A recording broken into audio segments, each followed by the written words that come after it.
Hello, folks. Welcome to this discussion about internationalization on Shopify Plus. My name is Sarah Sennett. I'm the head of agency marketing here at Swanky. And with me are my colleagues, Ben Homer, who is the head of operations, and Dan McIver, MD and founder. Today, we are discussing how a new or existing brand can approach internationalization on the Shopify platform. As one of the first 3 agencies in Europe to be awarded with the Shopify Plus expert status, we've got some of the most experienced team members in the business, and we wanted to share some of this knowledge with you today. Welcome to you both. Thanks. Thanks, Sarah. Awesome. So, starting off then, tell us a bit about how the Shopify platform supports businesses tackling new international markets and the kind of options that are available. Sure. I think one of the beauties with Shopify is that there's a whole host of options available to you to internationalize, ranging from really, really simple implementations that are really quite powerful, all the way through to very bespoke, very custom options. And I think we'll cover a variety of them now.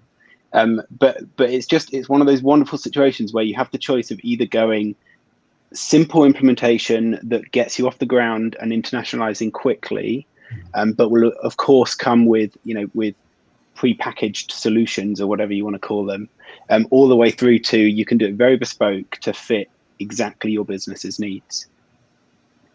That's awesome. I'd agree. I'd just add, from a commercial perspective, the advantage there. Shopify is so well known as the platform that a lot of smaller businesses have grown up on and scaled up on. From a commercial perspective, as an e-com manager, perhaps in a slightly larger business and so on, that flexibility and stability allows you to trial things, allows you actually, rather than sort of spending 6 months and £100,000 launching a store in a new region that you just don't know if it's going to work. Shopify allows you to run a trial in a couple of weeks. You can get a store up and online, and then you can spend the next sort of 5.5 months looking at the commercials and figuring out whether you want to invest a lot more in that. So flexibility and stability is kind of the biggest advantage, I guess, from my perspective. So we're really talking about a platform here that can support any level of ambition. Mm-hmm. Yeah, essentially. Yeah, we talk with brands, businesses at every size, from ginormous international hardware, accessory manufacturers and so on, to the local candle shop. Awesome. So Ben, you mentioned a couple of different setups and different routes that people could go down. I just wanted to start with the single store route. So talk us through a bit more about what that means. Great. So the concept with Shopify is you create yourself a store. And that is you get your admin interface, and you can log in and you can manage your store and put an online store on the front of it. So single store is where you are only using that single store to serve multiple international regions. That would be the single store model. And conversely, the multi-store model is where you would roll out additional stores to serve additional international regions. And again, we'll talk about that in a bit. But the single store thing, what it looks like, what I was saying earlier about the sort of you can go super simple, is now with Shopify payments, you can literally just turn on a couple of additional currencies. You don't even need to think about the exchange rate, because Shopify will do that for you now as well. So you turn on an additional currency. For example, if you're transacting in GBP in the UK and you want to trial shipping to Europe, you turn on euros. You make sure that the shipping locations are turned on to be able to ship to European countries, and that can be it. It's a couple of tick boxes in the Shopify admin. The user will then, if they're based in Europe, will see a converted European price, euro price, and be able to check out in that with that European price, and then be charged in their bank account in that European price. Shopify have recently also rolled out sort of a bit more customizability on that, which is great. So you can now set manual exchange rates depending on your Shopify plan, where you can specify the exchange rate, or with Plus now you can actually, and this is really quite new, you can upload individual pricing lists for your products, which is amazing. Yeah, really a really exciting addition to the armory there. So you can, because one of the challenges with converted prices, particularly for merchants, is around if they have international distributors, where you're then at the mercy of the exchange rate as to whether you either charge more than them or undercut them, neither of which are good options.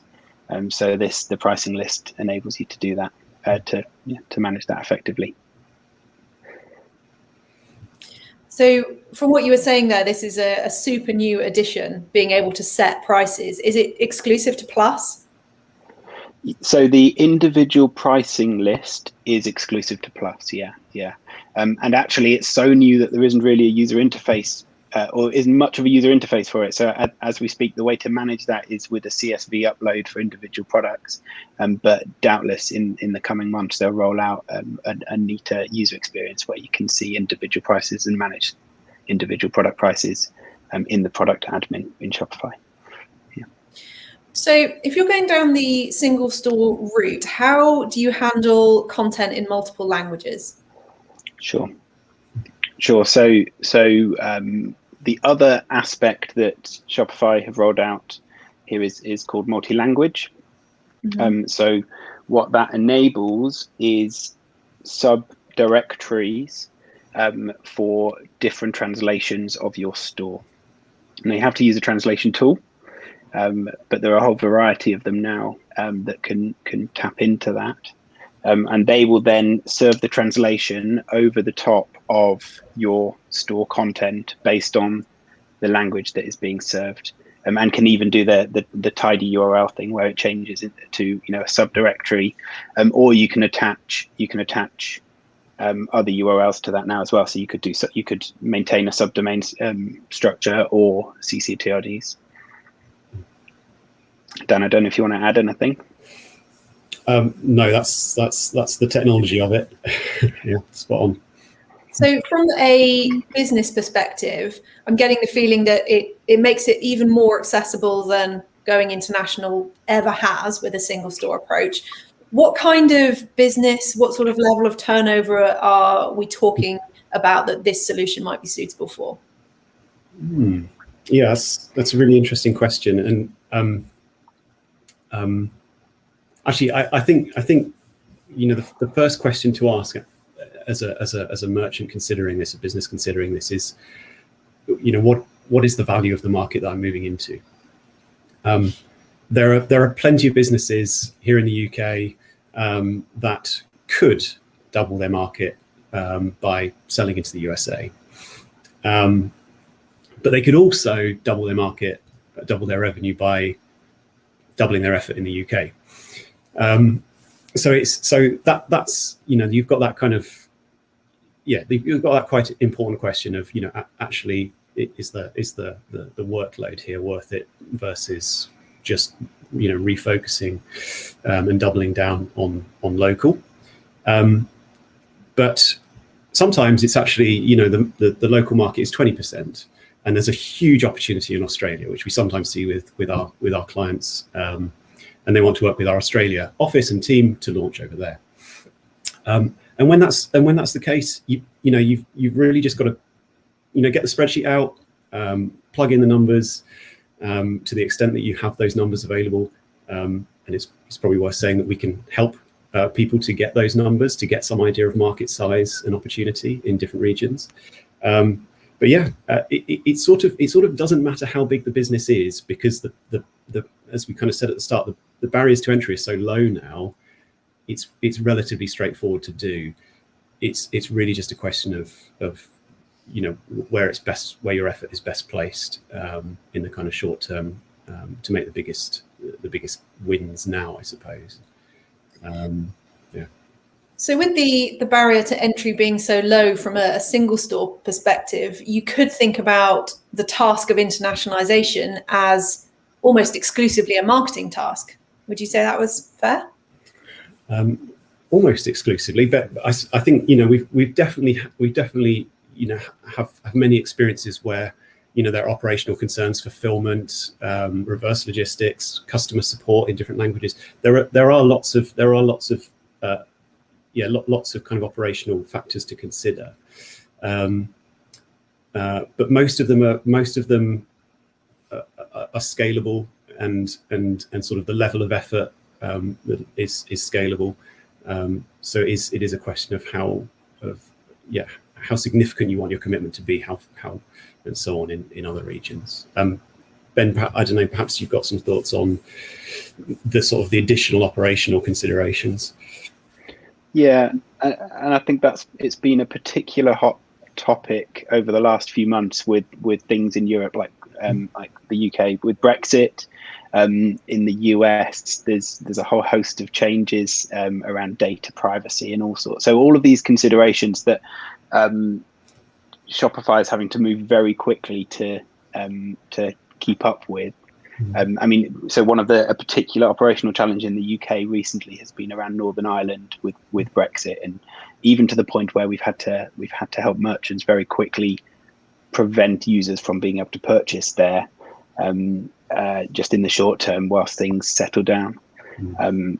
So yeah, I think the landscape changes around legalities and stuff has certainly been a pretty big operational challenge. It's an area where people are moving very quickly though, which is really nice to see. So with tools like Avalara, that's really, around taxes in the US in particular, that's been really helpful. And Shopify rolling stuff out all the time around helping with data compliance in specific regions, and yeah, all the operational challenges associated. I think it's worth saying at this point that the ebook that we've created, the Complete Guide to Internationalization, covers a lot more of these areas, and there are accompanying videos in this series to help merchants who are watching this video to address those other areas. But moving on, I just wanted to look at the other side of how you internationalize with the multi-store option. Ben, can you tell us a bit about what that entails? Sure. So this would be where you choose to either set up a store per region that you want to fulfill in, or somewhere in the middle where you have a store that handles single multi-currency solutions, international solutions, and then for some key regions. And this is actually the model that we typically see, where the key regions you roll out an additional store for. So for example, you might have key markets in the UK, the US, and the Middle East. So you would have three Shopify stores. And then for other international regions that you fulfill to, you serve it from either a rest of world store or from whatever your base store is. So it might be out of the UK store in some of our merchants' instances. And that would then, from a user experience, they based on the currency that they choose, or you might geo IP redirect them, or you might serve a pop-up to put them in the right place. And then alongside the sort of the search engine, using hreflang tags, making sure that they see the correct URL in the first place. You make sure that they land on the right store and could then change to the correct store if they end up in the wrong one. And they're actually redirected to another store entirely when they change their region. What that enables is total flexibility in terms of store management, right? Because you can have completely different content, completely different products, product structure, descriptions, everything really. It could look like an entirely different brand if you wanted to for some reason. So that gives you total customization from that perspective. So huge positives. The obvious downsides are you're duplicating your management efforts. You now have 2, 3, or whatever stores to manage, and that many Shopify admins to go into and maintain content. That many, content being the key thing. And then also your tooling costs can increase significantly as well. So with Shopify Plus, you get 10 stores under your one license, so it doesn't necessarily increase your Shopify plan costs. If you're on Shopify Core, it would. But then a lot of the apps that you might use to enhance your store, some of them are configured for multi-store where you don't increase, it doesn't increase your costs, but some of them you are literally duplicating the monthly fees because you have to have 2 instances of them instead of 1. or 3 or 4. Is there anything you wanted to add, Dan? I guess again, just kind of thinking on the kind of commercial side of it a little bit. We can help with those app fees sometimes. It's useful having having an agency which has good partnerships with those big app providers. We can go in and negotiate for you and get better rates and so on. If that's the course you want to go down. I think that that there's an important consideration here around your the merchant's business is team size and the kind of spread of talent and so on across that team. As Ben says, you're multiplying management workload. You might also be multiplying marketing workload and fulfillment workloads and so on. So it's really important to think about the implications of increasing, doubling, multiplying, all of those different factors as well when you're planning this. Yeah, all super interesting considerations to have. I'm wondering is there a clear differentiator between both options if you are thinking about the holistic customer experience, or can you deliver as good an experience with both options? Yeah, I've got the kind of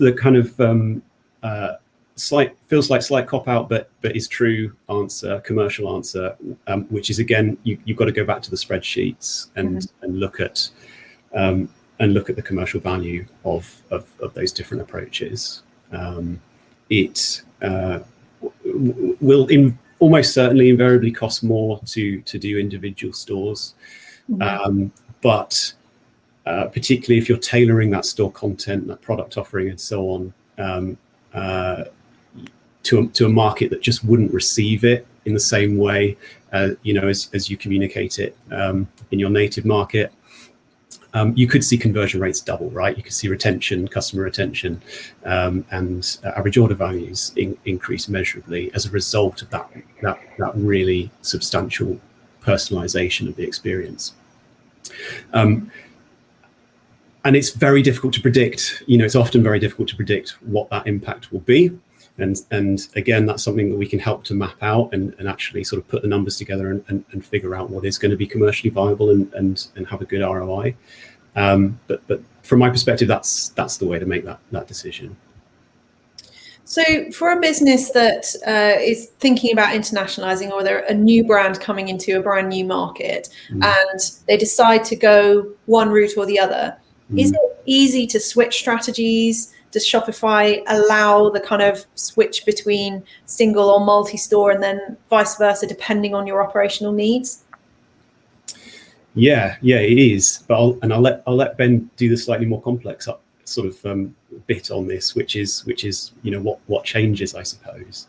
But it is relatively easy. You have to make sensible decisions, and it's useful to have a kind of transition roadmap in mind.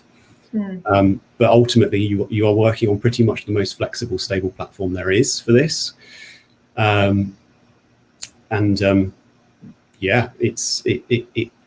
If executed sensibly, it can be quite straightforward, certainly. Ben, I'm curious what you have seen sort of historically as the big things that change when you go from single to multi.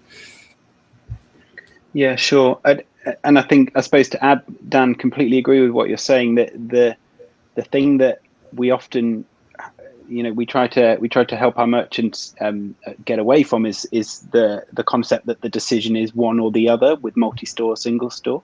It's very much a sliding scale, and there are few hard limits on either option. It's just a case of balancing commercially which areas are the key priorities for you, and therefore which one is probably the slightly better option. We've helped merchants go in both directions. So where they've already been serving international markets from single store, and we've helped them move a market onto a multi-store, and we've helped merchants consolidate in the opposite direction for a whole variety of reasons, where they've been on multi-store and then moved towards a single store. Invariably with migrations, the biggest thing is typically around moving data, and just make it, because you want to safeguard the customer experience as much as possible. But inevitably, if you're moving customer accounts, you're having to have that moment where you ask the customer to create their new password and activate their new account on their new store. So getting that really smooth is quite an art form, I think, and making sure that everything's in the right place at the right time as you launch that transition, so that it's really smooth for the customer.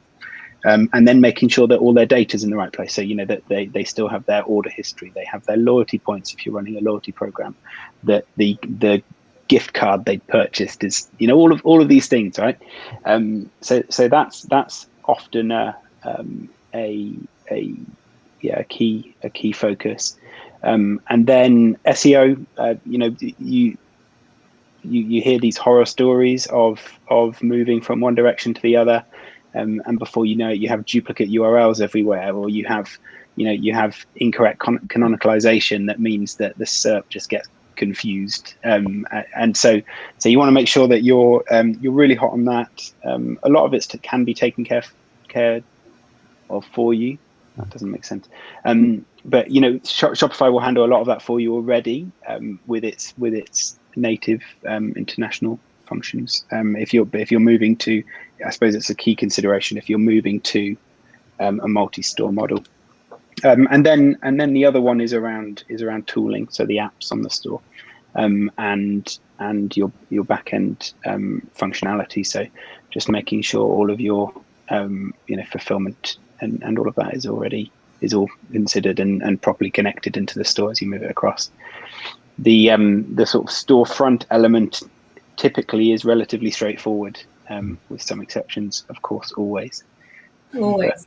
But, yeah, it's so one of the things that I'll sometimes, one of the ways I'll sometimes try and kind of break this down for people is saying, we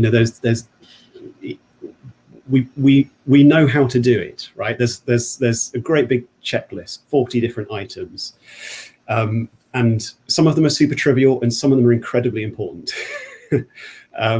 And obviously for the best result, you've got to do them all. So a plan is necessary, but in principle, as long as it's followed, sort of none of those things are, there's no magic to it, right? You do them and you do them right, and it works. Everything's fine. Yeah. Amazing. Well, we're out of time there. We have had an amazing discussion this morning. Ben, if you could leave our viewers with one key takeaway from this conversation, what would it be? I think it's what I said earlier. Don't get stuck into thinking it's a polarized one or the other decision. Most of our merchants find that the sweet spot is somewhere in the middle, depending on your needs, and getting the right people around you and the right help to make that decision is the sort of key thing there. Awesome. How about you, Dan? What's your key takeaway? Follow the data when you're deciding, to what degree how you solve this problem, or take advantage of this opportunity. If you're not sure what data to gather, or how to gather that data, or how to analyze that data, talk to us, and we'll be very happy to give you a hand. Yeah, absolutely. And for anyone who's looking for more information and is still in that research phase about how to take your business to new international markets, download the Complete Guide to Internationalization. It's a free comprehensive ebook that we've created. The link will be in the description, or you can go to swankyagency.com/internationalization.